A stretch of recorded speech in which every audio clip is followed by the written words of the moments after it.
saudara, luar biasa. Beliau bukan sekedar memberikan nasihat kepada kita, tapi beliau tadi memberikan solusi untuk umat, ya ikhwah. Ya, solusi yang terbaik untuk umat, untuk bangsa dan negara, untuk pejabat dan rakyat. Buka pintu dialog. Jadi kalau berbeda pendapat bukan main tangkap. Kalau berbeda pendapat, saudara, bukan orang ditersangkakan. Kalau beda pendapat bukan orang dipenjarakan. Tapi kalau berbeda pendapat, duduk bersama, ayo dialog, ayo adu argumentasi. Apa kau punya argumentasi? Apa kau punya alasan? Apa kita punya argumentasi? Kita lihat siapa yang punya argumentasi yang kuat, ya ikhwah. Ini perlu dibuka pintu dialog semacam ini. Nah, makanya kalau sekarang ada yang teriak-teriak rekonsiliasi. Mana mungkin rekonsiliasi itu bisa digelar kalau pintu dialog tidak dibuka, saudara. Buka dulu pintu dialognya, baru bisa rekonsiliasi. Tidak ada kata rekonsiliasi tanpa dialog, ya Pak. Dialog itu penting, saudara. Dan nggak boleh penguasa itu mentangkap kanan, tangkap kiri, kriminalisasi, saudara. Nggak boleh. Justru kalau ada berbeda pendapat, mestinya pemerintah itu senang. Mereka dikritisi, mereka diberikan second opinion, yaitu opini lain. Nggak sampai di situ.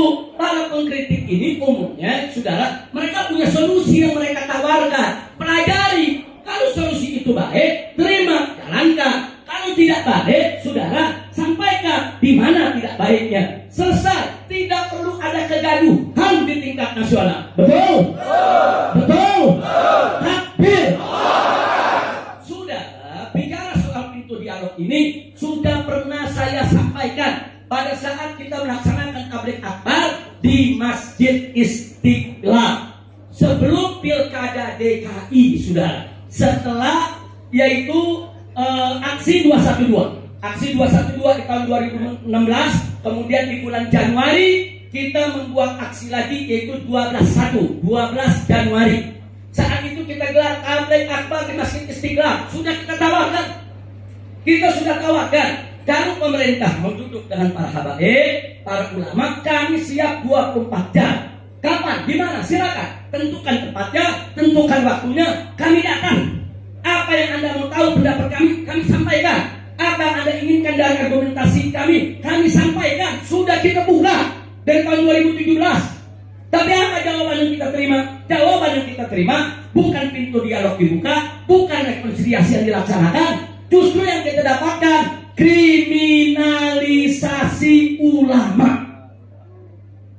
Nah, maka itu ke depan saya setuju betul akan disampaikan oleh guru kita tadi. Kita siap dialog kapan saja. Tapi stop dulu kriminalisasi ulamanya. Stop dulu kriminalisasi para aktivisnya. Tunjukkan dulu niat baik. Oh, kalau mau dialog, mau rekonsiliasi, ahlan wa sahlan. Kita siap dialog, kita siap damai, kita siap hidup tanpa kegaduhan, ya Allah. Tapi bebaskan dulu para ulama kita, bebaskan dulu para habaib kita, bebaskan dulu para tokoh kita. Masih banyak ulama-ulama kita saat ini yang menderita di penjara. Bebaskan Ustaz Abu Bakar Bashir yang sudah sepuh, saudara. Bebaskan Habib Bahar bin Semir. Bebaskan Dr. Sahganda Nenggolan. Bebaskan Bapak Anton Pramana. Bebaskan Bapak Jumhur Hidayat. Bebaskan dulu, ya ikhwan. Bebaskan mereka. Bebaskan para buruh. Bebaskan para mahasiswa. Bebaskan para pendemo. Bebaskan para pelajar yang saat ini masih memenuhi ruang-ruang tahanan, saudara. Bebaskan dulu mereka. Tunjukkan niat baik. Tunjukkan ada keinginan yang baik, saudara. Nah, kalau Anda tunjukkan ada niat baik, itikat yang bagus, saudara, kami sambut. Kita nggak perlu ribut. Kedepannya, ayo sama-sama kita berdialog. Insya Allah. Saya tanya semua di sini, anti dialog tidak? Anti dialog tidak? Siap berdialog? Siap berdialog? Siap berdiskusi? Takbir. Tapi dialog mesti punya syarat. Nah, soal nanti dalam dialog pemerintah inginnya apa dari umat? Sampaikan. Apa yang pemerintah mau dari umat? Apa yang pemerintah mau dari para habaib, dari para ulama? Sampaikan, kami dengar. Anda mau bicara 3 jam, 4 jam, 5 jam, 12 jam, kami siap dengar. Tapi setelah Anda bicara, dengar juga yang kita bicara. Ya kan, yang namanya dialog kan bukan dari satu pihak yang bicara. Kalau dialog harus ada dari dua belah pihak. Bicara, silakan. Nanti kita dengarkan apa keinginan pemerintah. Nanti kita sampaikan apa keinginan umat, saudara. Kan umat ini kan melapornya ke ulama. Umat ini kan lapornya ke kiai. Kan kiai dan ulama yang berinteraksi langsung dengan masyarakat yang ada di bawah. Ulama yang paling tahu tentang keinginan masyarakat. Ulama yang paling tahu tentang kemauan daripada masyarakat, ya sudah. Nah, nanti ulama akan menyampaikan masyarakat tuh keluhannya begini, rakyat tuh maunya begini. Nah, di mana salahnya? Kalau ada salah, luruskan. Itu yang namanya dialog, saudara.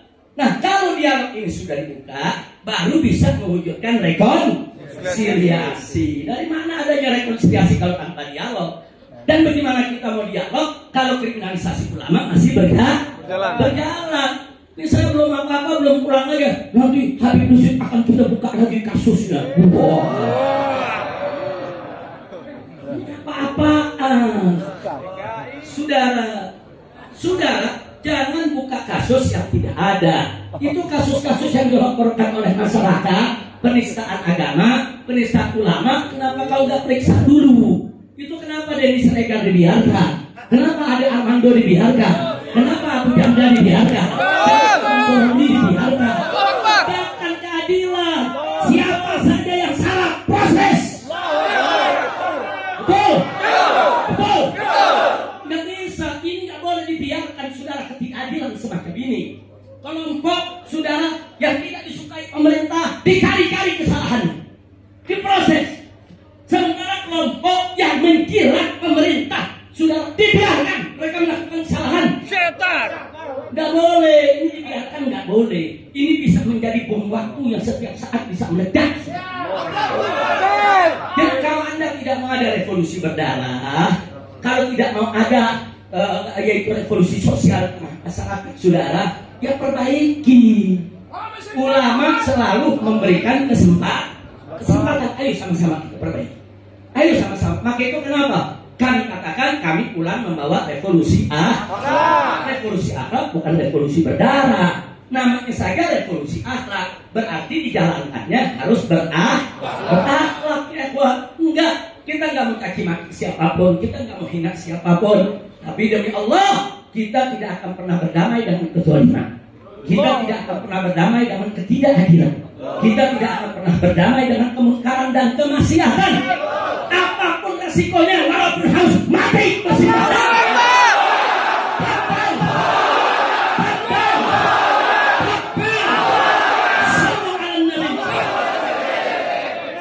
sebagai penutup ya, dari persoalan ini saya ingat, saudara. Tadi penutup daripada ceramah Kiai Makmun begitu indah. Beliau bicara soal keadilan. Saudara, keadilan ini kunci, saudara. Keadilan ini magnet yang bisa menyerap, menarik rahmat Allah Subhanahu wa Ta'ala. Sebaliknya, ketidakadilan itu bisa mengundang azab. Ketidakadilan itu bisa mengundang musibah dan bencana, saudara. Dari mana saya bisa bicara begini? Yang bicara seperti ini bukan saya, tapi Nabi kita tercinta, Sayyidul Anbiya wal Mursalin, Nabi Muhammad.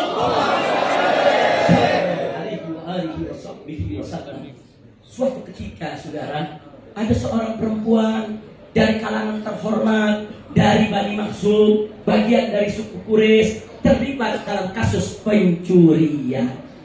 Kemudian Nabi memutuskan dengan hukum Allah Subhanahu wa Ta'ala bahwa si perempuan tadi, sekalipun kedudukannya terhormat, sekalipun berasal dari keluarga terhormat, tetap harus dipotong tangan.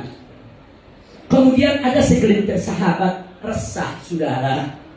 Bukan tidak terima putusan Allah, resah bukan tidak terima putusan Nabi, tapi mereka tahu, saudara, bahwa apa yang keluar dari mulut Nabi itu juga merupakan hukum. Sehingga mereka masih berharap, yuk lobi Nabi, yuk deketi Nabi, yuk bicarakan dengan Nabi. Siapa tahu ada dispensasi. Karena kalau ada dispensasi dari Nabi, berarti itu hukum. Diutuslah. Siapa yang diutus seorang sahabat? Yang diutus bukan sembarang orang. Yang diutus adalah anak, yaitu anak daripada anak angkat Nabi alaihi salatu wassalam, yaitu Usamah bin Zaid bin Harithah radhiyallahu taala anhu. Oh, Nabi sayangnya sang Usamah luar biasa. Nabi perlakukan seperti cucu sendiri, seperti Sayyidina Hasan dan Sayyidina Husain, saudara. Nabi pangku, Nabi peluk, Nabi cium, saudara, semenjak kecil. Nah, begitu dewasa, orang inilah yang diutus untuk melobi Nabi, saudara. Apa masih bisa perempuan ini diberikan dispensasi, jangan dipotong tangan, berikan hukum yang lain, tapi tangannya jangan dipotong, karena sukunya, keluarganya Quraisy akan malu, saudara. Nah, ini namanya melobi, nggak salah, sahabat nggak salah melobi Nabi, saudara. Kenapa saya katakan nggak salah? Karena mereka tahu kalau Nabi setuju itu jadi hukum, karena Nabi merupakan sumber hukum. Tapi apa yang terjadi? Begitu datang kepada Nabi menyampaikan maksudnya, saudara. Pertama waktu datang disambut oleh Nabi. Nabi gembira, wajahnya cerah, senyum, sudah disambut kedatangan Usamah di rumahnya. Kemudian dipersilakan oleh Nabi duduk di dekatnya. Ngobrol luar biasa indah, karena memang Nabi cinta kepada Usamah, saudara.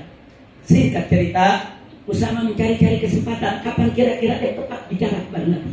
Begitu lihat Nabi sudah senang, Nabi cerah, Nabi senyum, Nabi tertawa, baru Usamah mencoba masuk ke hajat utamanya, saudara. Begitu mulai cerita hajat utamanya, minta keringanan, saudara, kecerahan muka Nabi hilang, saudara. Senyum Nabi hilang, saudara. Yang tadinya Nabi senyum, cerah, hilang, saudara. Nabi dengarkan dengan seksama apa yang diminta, saudara. Setelah selesai Usamah bicara, apa kata Nabi? Ya Usamah, atasfa'u fi haddin min hududillah.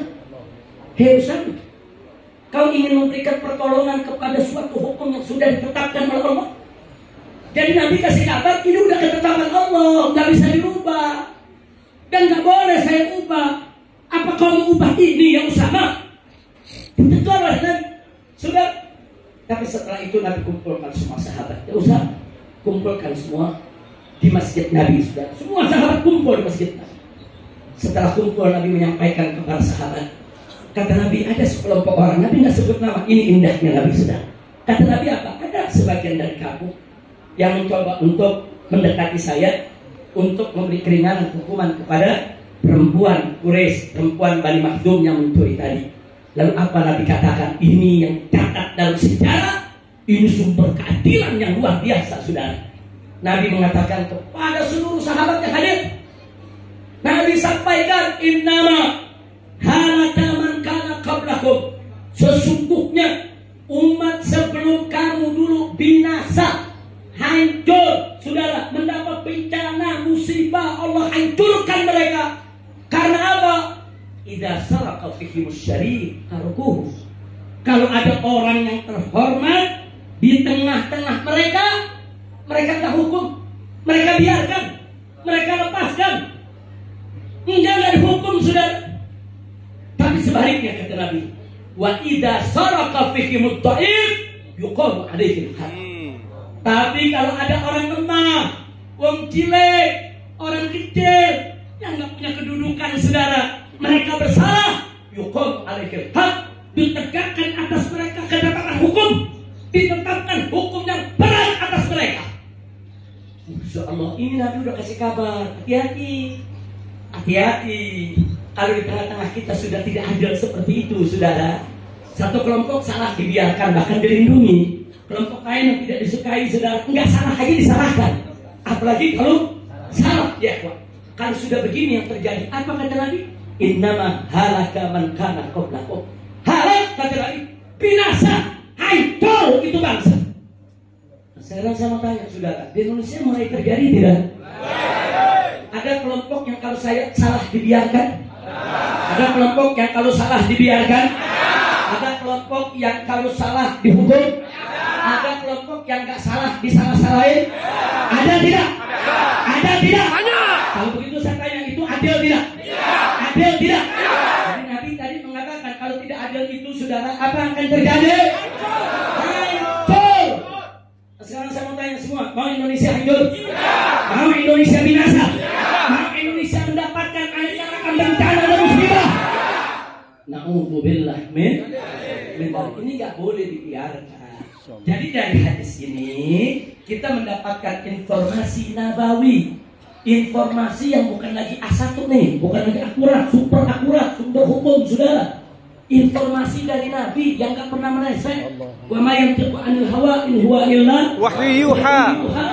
Ini informasi ilahi, informasi nabawi. Nabi menginformasikan kalau ketidakadilan sudah terjadi di tengah suatu masyarakat, suatu bangsa, maka mereka akan binasa. Nah, mudah-mudahan Allah selamatkan kita semua. Gak sampai di situ. Saking perhatian dan pedulinya Nabi dengan keadilan, Nabi bersumpah dengan sahabat, sudah.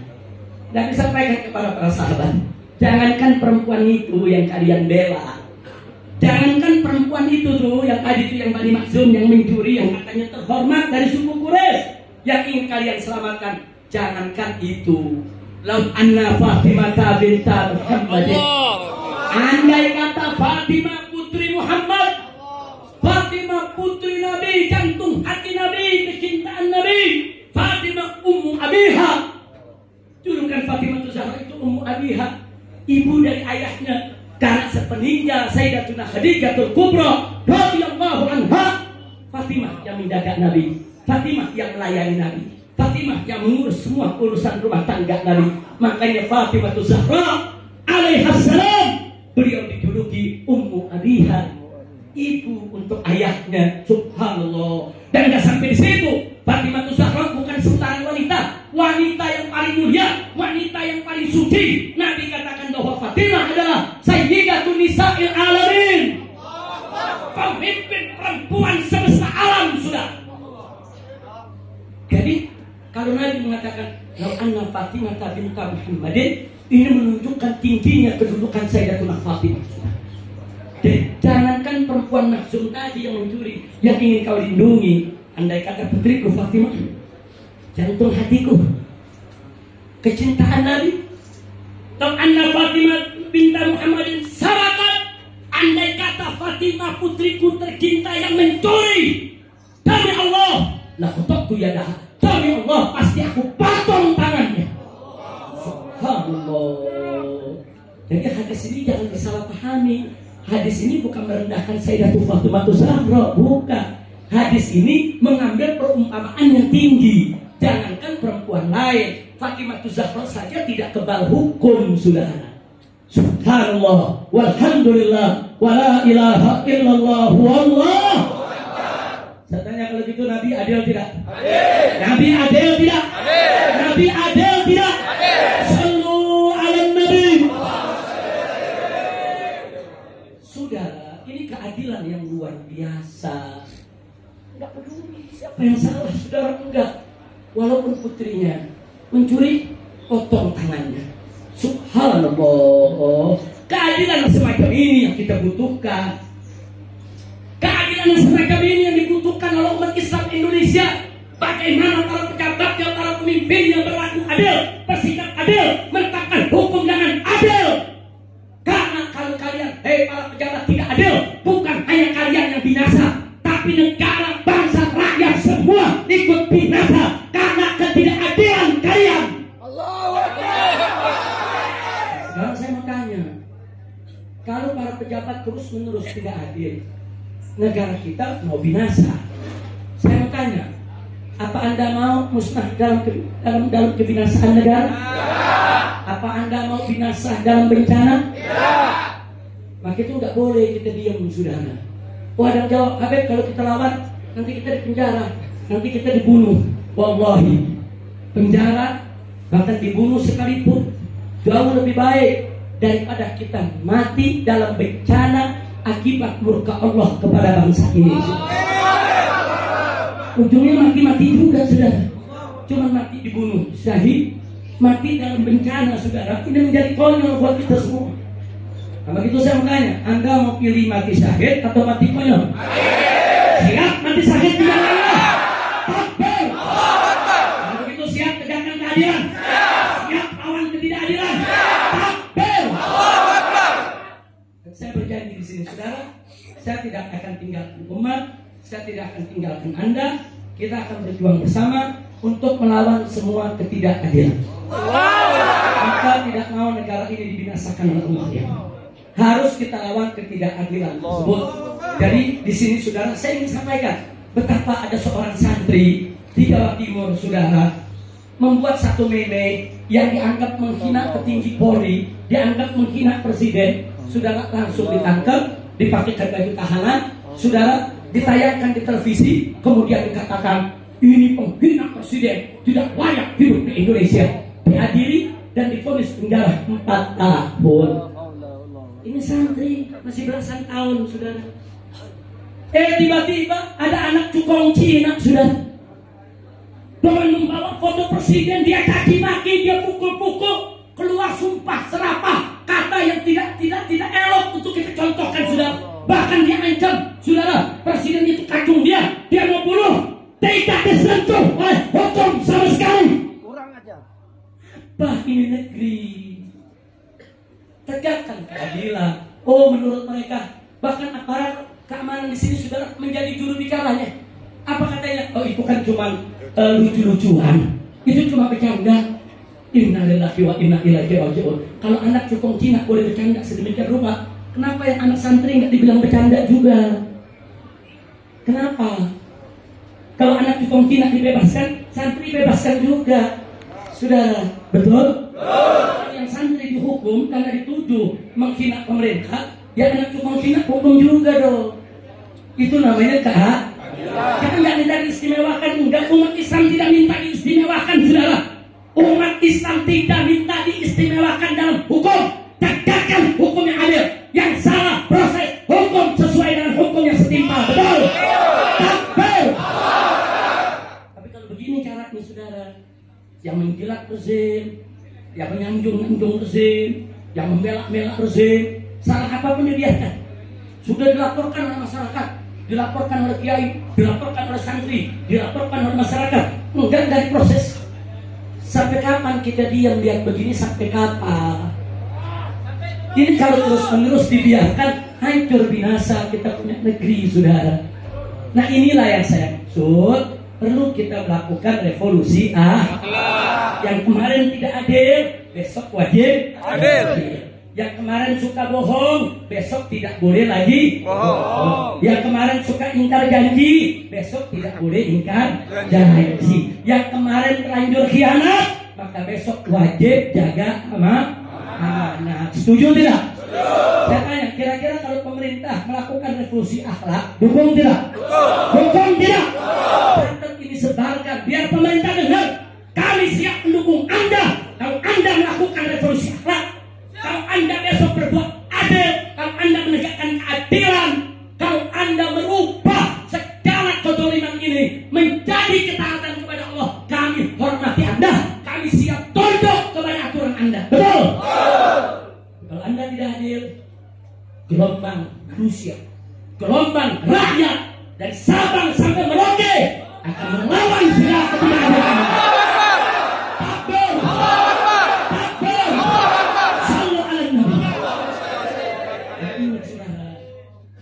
Suara kebenaran tidak bisa dibungkam. Enggak bisa dibungkam. Walaupun mereka berupaya untuk membungkam suara kebenaran tersebut akan masuk, saudara, ke celah-celah rumah umat, akan masuk ke telinga-telinga yang mendengar, saudara, akan masuk ke relung-relung hati umat, saudara. Dan suara kebenaran itu, saudara, akan menjadi modal umat untuk menggerakkan semangatnya berjuang untuk melawan segala ketidakadilan. Begitu saya tanya sekali lagi, siap revolusi akhlak? Siap revolusi akhlak? Siap melawan ketidakadilan?